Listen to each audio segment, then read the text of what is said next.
అంతర్మదంలో ఒక్కొక్క నాయకులు ఒక్కొక్క పాయింట్ ఇస్తున్నారు. మొదటగా జక్కంపూడి రాజా చెప్తూ ఉన్నారు, కూటమి వల్లే మొత్తం ఈ ఓటమి కారణం అని చెప్పి అంటున్నారు. ఆయన కామెంట్ ఒకసారి విందాం. కేవలం అతను ఎవరినైతే నమ్ముకున్నాడో అతని చుట్టూ ఉన్నటువంటి క్వార్టరీ, అతని చుట్టూ ఉన్నటువంటి పనికిమాలిన కొంతమంది అధికారులు కలిసి వ్యవస్థను భ్రష్టు పట్టించారు. ఆయనని తప్పుదో పట్టించి ఆయనని ఒక ట్రాన్స్లో ఉంచేటటువంటి ప్రయత్నం చేశారు తప్పితే వాస్తవానికి ఆయన మనసు కానీ ఆయన కమిట్మెంట్ కానీ నిజంగా భారతదేశంలో ఇతర ఏ ముఖ్యమంత్రిని కూడా మనం చూడము అనేటువంటిది వాస్తవమైనటువంటి విషయం. అయితే అడ్వాంటేజ్ అవుతుంది అనుకున్న వాలంటీర్ వ్యవస్థ తమ కొంప ముంచిందని మరికొంతమంది వైసీపీ నాయకులు చెప్తున్నారు.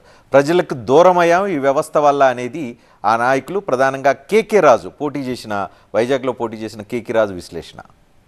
కొన్ని వ్యవస్థలు కొత్తగా తీసుకొచ్చిన కొన్ని సిస్టమ్స్ వల్ల మనం ప్రజలకి అన్ని రకాల కార్యక్రమాలు అందజేసినా సరే మా పార్టీకి సంబంధించిన క్యాడర్కి ప్రజలకి మధ్య కొంత దూరం అయితే జరిగింది.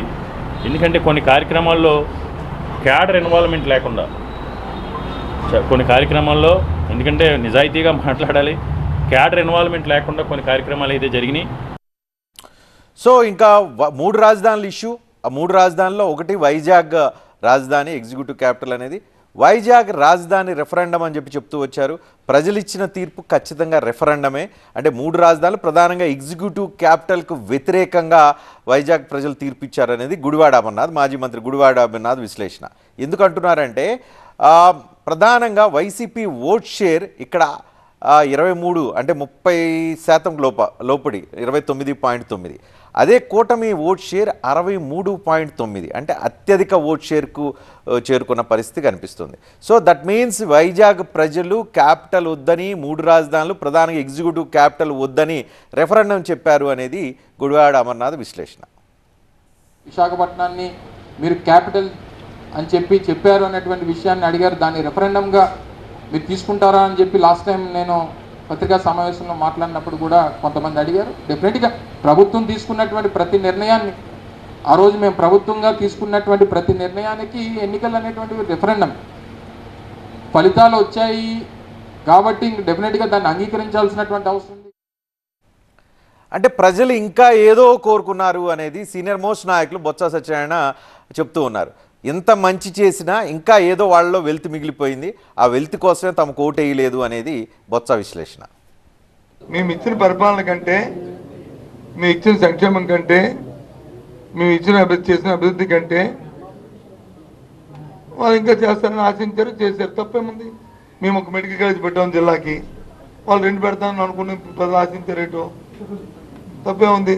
మేము ప్రజలు ఆశించిన స్థాయిలో చేయలేదని కదా మేము, మరి ప్రజలు ఆశించారు. మేము అంతవరకు దాని ఎక్స్పీరియన్స్కి వెళ్ళలేపాం కాబట్టి మేము లాస్ అయ్యమనేది ఆ ఫీలింగ్ అనేది ముందు చెప్పాను కదా. అంతకంటే మెరుగైనది ఇంకా కావాలని కోరుకుంటున్నారు.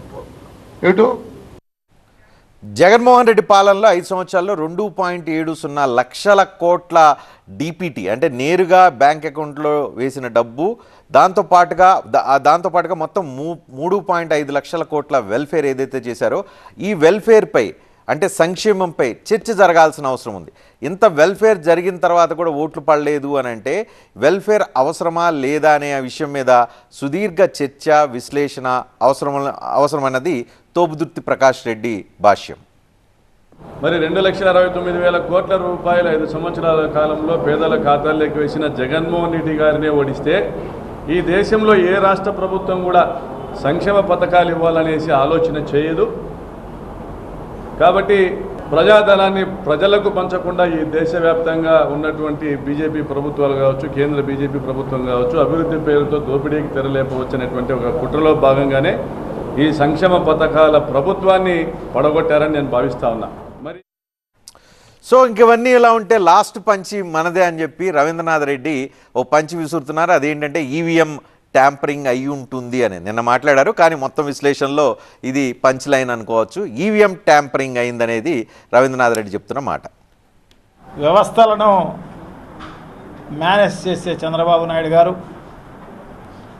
సో ఇప్పుడు కూడా అటువంటి పనే జరిగింది అని చెప్పేసి నేనైతే భావిస్తున్నా. ఈవీఎంస్ను ట్యాంపరింగ్ జరిగిన కార్యక్రమం నా నియోజకవర్గంలోనే కాదు, త్రూఅవుట్ రాష్ట్రంలో అన్ని నియోజకవర్గాల్లో ఎంపిక చేసుకున్న బూతులను ట్యాంపరింగ్ చేసిన పరిస్థితి కనపడుతోందన్నమాట. కోర్టుకు కూడా వెళ్ళే కార్యక్రమం తప్పకుండా చేస్తాం.